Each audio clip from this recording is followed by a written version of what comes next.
Правительство РФ снизило в 2021 году квоты на временное проживание в России иностранцам или лицам без гражданства.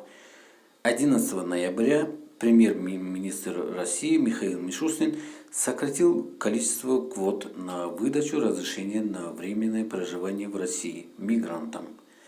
Соответствующий документ опубликован на официальном интернет-портале нормативных правовых актов.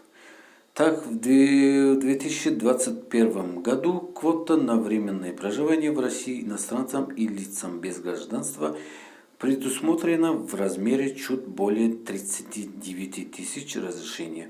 По сравнению с прошлым годом показатель снизился почти наполовину. Так, в 2020 квота выделилась на 62 тысячи человек. В 2 годами ранее составляла 90 тысяч. Больше всего разрешений получили Московская область 2500, Москва 2000, Санкт-Петербург в размере 1200 тысяч. Ростовская, Белгородская, Тульская области, а также Ставропольский край смогут принять только по 1000 мигрантов. Напомним, по данным МВД на сентябрь этого года число трудовых мигрантов в России сократилось почти на четверть и в годовом измерении составило около 1,8 миллиона человек против 2 миллиона 300 человек.